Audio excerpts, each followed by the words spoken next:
एकलव्य अपनी अंगूठा गुरु की दक्षिणा देना, इसका अर्थ क्या है बाबा? अपना अंगूठा गुरु को दिया। Student, Ekalavya gave his thumb as Guru Dakshina. What is the meaning of giving the thumb, Baba? Guru Dakshina means the sum or price in return of a religious service a Brahmin renders. आत्मा को भक्ति मार्ग में अंगुष्ठा मिसल कहा गया है। The soul has been said to be like a thumb in the path of bhakti. जैसे सालिग्राम दिखाते हैं तो लिंग मिसल दिखाते हैं या अंगुष्ठा मिसल दिखाते हैं? Just as when they show a shaligram, do they show it like a ling or a thumb? Shaligram means small round black pebbles worshipped in the path of bhakti. अंगुष्ठा मिसल दिखाते हैं। They show it like a thumb. तो आत्मा की निशानी है अंगूठा। So the thumb is the sign of the soul. उसका नाम क्या पड़ा?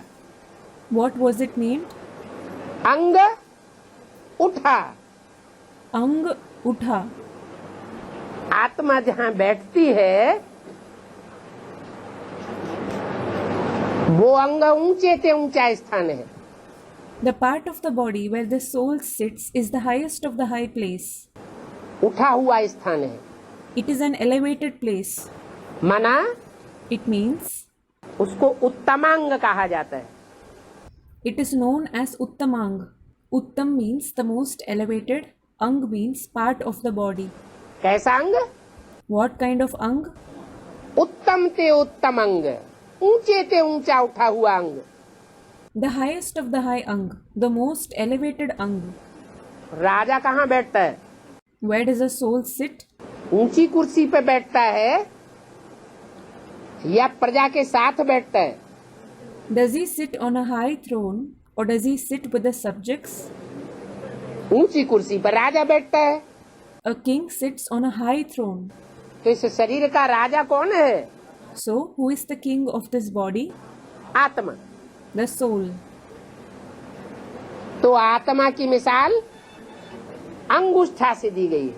So, the soul is compared with the thumb. और ये आत्मा जो पुरुषार्थ करने वाली है, मन बुद्धि और संस्कार वाली है, वो अंगुष्ठा रूप आत्मा And the soul who makes Purusharth, the one who has mind, intellect and sanskars, that soul in the form of thumb, वो भी सीधे हाथ वाली। that too, it is of the right hand. बाण जो है वो सीधे हाथ से पकड़ा जाता है, अंगूठे से दबाया जाता है या बाएं हाथ से पकड़ा जाता है? Is an arrow held with the right hand? Is it pressed with the thumb of the right hand or is it held with the left hand? तो जिस सीधे हाथ से श्रेष्ठ संकल्प किए जाते हैं बुद्ध रूपी हाथ से, वो बुद्ध रूपी हाथ का अंगूठा अर्थात अकाल तख्त ईश्वर को अर्पण कर दिया।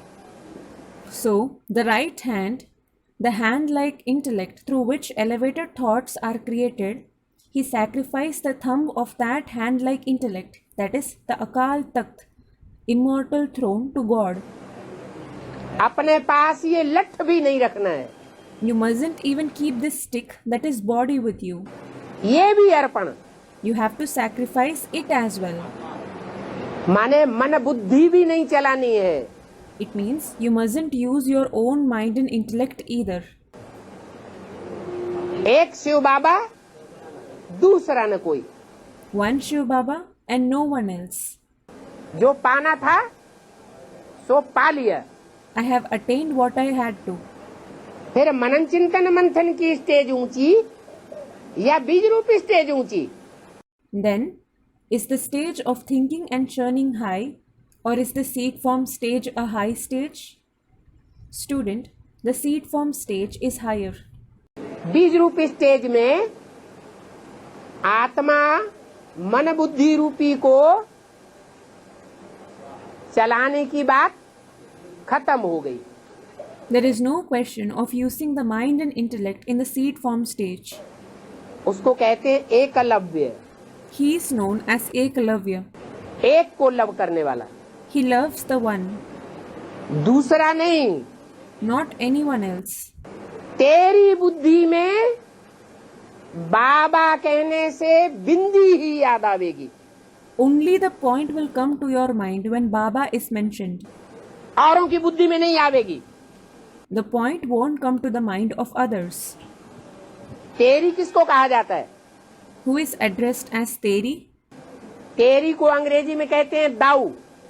In English, Teri is said as thou. दाऊ माने एक या दो चार? Does thou refer to one person or 2 to 4 people? एक One person. माने एक ही आत्मा ऐसी है